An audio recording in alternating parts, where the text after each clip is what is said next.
Well, welcome back. I am Paul Demain on this Monday, August 3rd, 2009 with this roundup of news from Indian Country on the Native News Update.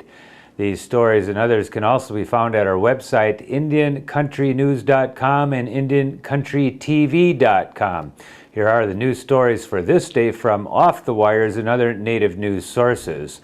A tribal election committee has upheld primary election results on the Standing Rock Sioux Reservation after a recount. Barring a court appeal, Tribal Chairman Ron His Horse Is Thunder will face former Chairman Charles Murphy in the tribe's general election in September. The top two vote getters in the primary move on to the general election. His Horse Is Thunder finished only one vote ahead of Vice Chairwoman Avis Little Eagle. Little Eagle could still appeal the recount results in tribal court. There is no question that Murphy will advance to the general election on the reservation that straddles the North Dakota and South Dakota borders. He received more than double the votes of His Horse Is Thunder and Little Eagle on the July 15th primary. The California Department of Fish and Game has stopped issuing permits for gold miners to use suction dredges in rivers until it develops new rules to protect salmon. The moratorium announced last week stems from an injunction out of the Alameda County Superior Court barring the department from spending state general funds to issue the permits after it missed a June 2008 deadline to develop new rules protecting threatened and endangered salmon. Meanwhile, a bill that would even go further and stop suction dredge mining until a scientific review is conducted is awaiting the governor's signature. The injunction stems from continuing efforts by the Karok tribe, salmon fishermen, and conservationists to force Fish and Game to enforce regulations barring suction dredge mining where it harms fish. As its 10-year anniversary of Native Community Development Asset Building rapidly approaches, First Nations Owista Corporation is looking to the future with a new Chief Executive Officer at the helm, Tracy Fisher.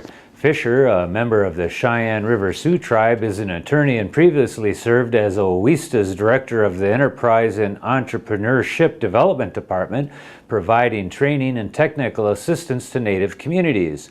Fisher obtained her law degree from Yale Law School in 1999. She also has a BS in Business Administration and Accounting. Fisher takes the helm from Elsie Meeks, who stepped down as CEO of Owista to become the USDA Director of Rural Development for South Dakota. Federal and tribal officials say they are near agreement on a $500 million water rights settlement for Montana's Crow tribe that's been held up by a Wyoming lawmaker. The settlement is one of several pending in Congress to resolve long outstanding tribal water claims in the West. Some include the Crows date back to treaties signed in the 1800s. Courts have ruled the federal government must ensure tribes have access to water as a basic necessity, but since the government also must pick up water improvement costs that collectively add up to billions of dollars, many of the settlements have stalled through multiple administrations here in the United States.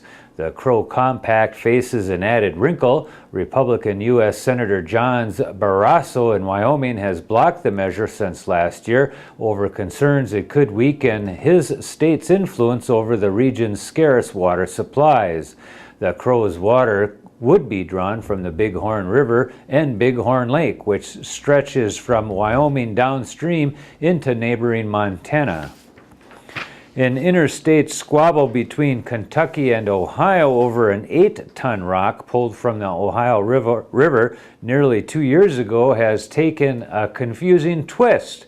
Turns out they may have been arguing over the wrong rock, and it still depends on who you ask. Greenup County Judge Bob Conley last week agreed to drop felony criminal charges against Ohio resident Steve Schaefer. Prosecutor Cliff Duval says he wants to drop charges against the diver David Vetter of Portsmouth, Ohio as well. Duval says Schaefer's rock has historic value. What's uncertain, he says, is whether it's the real Indian Head rock that everybody has been talking about. Residents on both sides of the Ohio River since at least the 1800s have watched for the rock and used it as a marker. People often visit the rock. Some have carved their initials when the water level has dropped or marked it in other ways. The Catawba Indian Nation says it plans to build another bingo hall in South Carolina. Chief Donald Rogers told the Herald of Rock Hill that the tribe is negotiating a contract with a partner in hopes to open the upscale bingo parlor by the end of this year. Rogers wouldn't name the partner or where in York County the tribe wants to build. Rogers says the new bingo hall should bring 200 jobs, many of them filled by people living on the Catawba's reservation southeast of Rock Hill, South Carolina, where unemployment runs around 26%. And that is the latest edition of the Native News Update. We want to thank our underwriters for helping us with this broadcast and you for joining with us right here. You have a great day.